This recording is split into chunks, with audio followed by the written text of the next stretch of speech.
Hi ಎಲ್ಲರಿಗೂ ನಮಸ್ಕಾರ. Welcome back to Vinky's vlogs.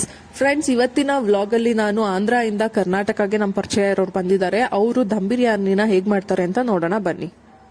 Okay, first ಅವರು ಡ್ರೈ ಮಸಾಲಾನ ರೆಡಿ ಮಾಡ್ಕೊಂತಿದ್ದಾರೆ. ಅದಕ್ಕೆ ಬೇಕಾಗಿರೋದು ಸಂಬಾರ ಕಾಳು ಮತ್ತೆ ಚಕ್ಕೆ, ಲವಂಗ ಮತ್ತೆ ಏಲಕ್ಕಿ ಇಷ್ಟನ್ನು ಹಾಕಿ ಅವರು ಡ್ರೈ ರೋಸ್ಟ್ ಮಾಡ್ಕೊಂತಿದ್ದಾರೆ.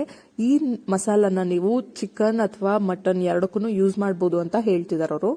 ಓಕೆ, ನೆಕ್ಸ್ಟ್ ಅವರು ಒಂದು 7 ಈರುಳ್ಳಿನ ಈ ತರ ಸಣ್ಣ ಸಣ್ಣದಾಗಿ ಹಚ್ಚಿ ಇಟ್ಕೊಂಡಿದ್ದಾರೆ. ಮತ್ತೆ 1 ಕಪ್ ಅಷ್ಟು ಶುಂಠಿ ಬೆಳ್ಳುಳ್ಳಿ ಪೇಸ್ಟ್ ತಗೊಂಡಿದ್ದಾರೆ.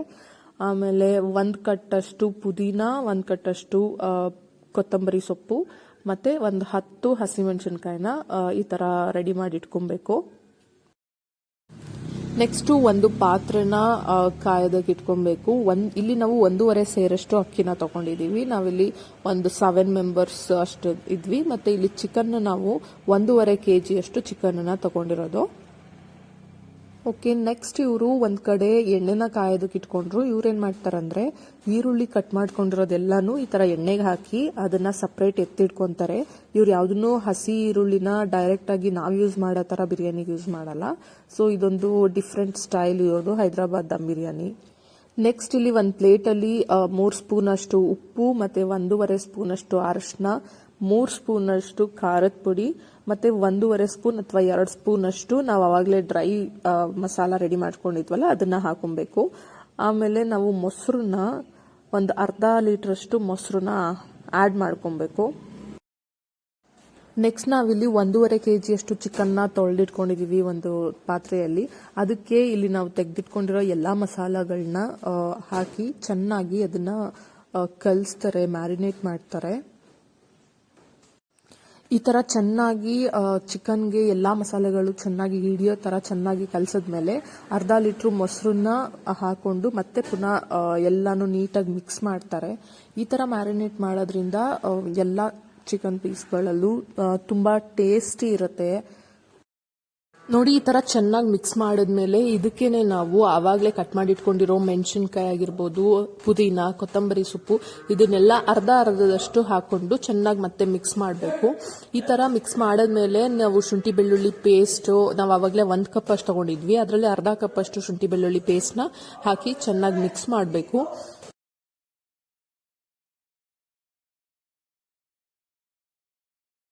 ನಾವು ಅವಾಗಲೇ ಫ್ರೈ ಮಾಡಿಟ್ಕೊಂಡಿರೋ ಆನಿಯನ್ಸ್, ಎಣ್ಣೆಲಿ ಬೇಯಿಸ್ಕೊಂಡಿದ್ವಿ ಈ ಆನಿಯನ್ಸ್ ನ, ಅದರಲ್ಲೂ ಅಷ್ಟೇ ಅರ್ಧದಷ್ಟು ಈರುಳ್ಳಿನ ಇದಕ್ಕೆ ಹಾಕೊಬೇಕು.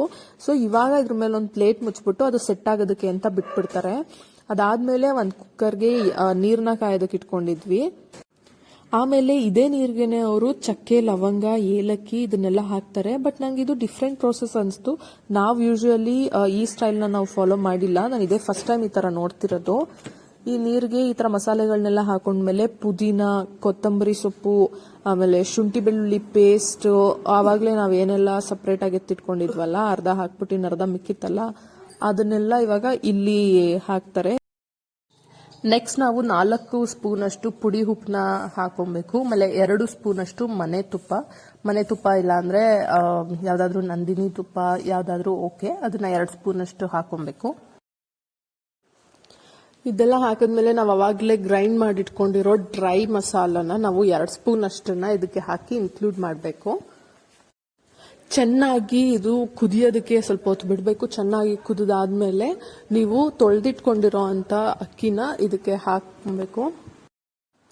ನೀಟಾಗಿ ಇದನ್ನೆಲ್ಲ ಒಂದ್ಸಲ ನೀಟಾಗಿ ಮಿಕ್ಸ್ ಮಾಡ್ಕೊಳ್ಳಿ. ಮಿಕ್ಸ್ ಮಾಡ್ಕೊಂಡಾದ್ಮೇಲೆ ಪಲಾವ್ ಎಲೆನ ಹಾಕ್ಬಿಟ್ಟು ಬೇಯೋದಕ್ಕೆ ಇಡಬೇಕು. ಈ ಕಡೆ ಇಲ್ಲಿ ರೈಸ್ ಬೇಯೋ ಅಷ್ಟರಲ್ಲಿ ನಾವು ಅವಾಗಲೇ ಮ್ಯಾರಿನೇಟ್ ಮಾಡಿ ಇಟ್ಕೊಂಡಿರೋ ಚಿಕನ್ಗೆ ಕುಕ್ಕಿಂಗ್ ಆಯಿಲ್ನ ಈ ತರ ಡೈರೆಕ್ಟ್ ಆಗಿ ಹಾಕಬೇಕು. ಹಾಕ್ಬಿಟ್ಟು ಅದನ್ನ ಇನ್ನೊಂದು ಒಲೆಯಲ್ಲಿ ಬೇಯೋದಕ್ಕೆ ಇಡೋಣ. ನೋಡಿ, ಇವಾಗ ಇಲ್ಲಿ ಈ ಕಡೆ ಚಿಕನ್ ಬೇಯ್ತಾ ಇದೆ. ಸೊ ನಾವು ಅವಾಗಲೇ ಬೇಯಕ್ಕೆ ಇಟ್ಟಿದ್ವಲ್ಲ ರೈಸ್, ಅದರಲ್ಲಿ ನಾವು 75% ಮಾತ್ರ ಬೇಯಿಸಬೇಕು. ಆ ತರ ಬೆಂದಿರೋ ರೈಸ್ನ ನಾವು ಇವಾಗ ಈ ಚಿಕನ್ ಮೇಲೆ ಲೇಯರ್ ಬೈ ಲೇಯರ್ ಹಾಕಬೇಕು. ಇವಾಗ ನೋಡಿ, ಇಲ್ಲಿ ಚಿಕನ್ ಕೂಡ ಬೇಯೋದಕ್ಕೆ ಸ್ಟಾರ್ಟ್ ಆಗಿದೆ. ಈ ಚಿಕನ್ ಮೇಲೆ ನಾವು ಅದನ್ನ ರೈಸ್ನ ಲೇಯರ್ ಬೈ ಲೇಯರ್ ಹಾಕಬೇಕು. 1 ಲೇಯರ್ ರೈಸ್ ಹಾಕಬೇಕು. ಆಮೇಲೆ ನೆಕ್ಸ್ಟ್ ಲೇಯರ್ ಅಲ್ಲಿ ಹಸಿಮೆಣಸಿನಕಾಯಿ, ಪುದೀನ, ಕೊತ್ತಂಬರಿ ಸೊಪ್ಪು ಮತ್ತೆ ಫ್ರೈಡ್ ಆನಿಯನ್ಸ್ ಇದಿಷ್ಟನ್ನು ಇನ್ನೊಂದು ಲೇಯರ್ ಅಲ್ಲಿ ಹಾಕಬೇಕು. ಇದೇ ಥರ ನಾವು ಮತ್ತೆ ಲೇಯರ್ ಬೈ ಲೇಯರ್ ಪ್ರೊಸೀಜರ್ನ ಫಾಲೋ ಮಾಡಬೇಕು ರೈಸ್ ಖಾಲಿ ಆಗೋ ತನಕನೂ. ಮತ್ತೆ ಒಂದು ಲೇಯರ್ ರೈಸು, ಮತ್ತೆ ಅದ್ರ ಮೇಲೆ ಇನ್ನೊಂದು ಲೇಯರ್ ಫ್ರೈಡ್ ಆನಿಯನ್ಸ್, ಹಸಿಮೆಣಸಿನ್ಕಾಯಿ ಮತ್ತು ಸೊಪ್ಪುಗಳು, ಆಮೇಲೆ ಮತ್ತೆ ಒಂದು ಲೇಯರ್ ರೈಸು, ಮತ್ತೆ ಅದ್ರ ಮೇಲೆ ಫ್ರೈಡ್ ಆನಿಯನ್ಸ್ ಮತ್ತು ಮಿಕ್ಕಿದ್ದೆಲ್ಲ ಇಂಗ್ರೀಡಿಯೆಂಟ್ಸ್ನ ಹಾಕಬೇಕು. ಆಮೇಲೆ ನೀವು ಸ್ವಲ್ಪ ಮನೆ ತುಪ್ಪನ ಮತ್ತೆ ಪುನಃ 1-2 ಸ್ಪೂನ್ ಅದ್ರ ಮೇಲೆ ಹಾಕಿ, ಅದ್ರ ಮೇಲೆ 1-2 ನ್ಯೂಸ್ ಪೇಪರ್ 2 ಲೇಯರ್ ಹಾಕಬೇಕು. 2 ಲೇಯರ್ ಹಾಕಿ ಅದ್ರ ಮೇಲೆ ಪ್ಲೇಟ್ ಮುಚ್ಚಿ, ಮತ್ತೆ ಅದ್ರ ಮೇಲೆ ನೀವು ತುಂಬ ವೆಯ್ಟ್ ಇರೋದೇನಾದ್ರೂ ಇಡಬೇಕು. ಸೊ ನಾವು ಈ ಥರ ದಮ್ ಕಟ್ಟಿ ಒಂದು 10 ನಿಮಿಷ ಆದಮೇಲೆ ನೀವು ಗ್ಯಾಸ್ನ ಆಫ್ ಮಾಡಿದ್ರೆ ದಮ್ ಬಿರಿಯಾನಿ ರೆಡಿ. ನೀವು ಮನೇಲಿ ಹೈದರಾಬಾದ್ ದಮ್ ಬಿರಿಯಾನಿ ಟ್ರೈ ಮಾಡಿ ಆ್ಯಂಡ್ ಹೇಗಿತ್ತು ಅಂತ ಕಮೆಂಟಲ್ಲಿ ತಿಳಿಸಿ. Thanks for watching.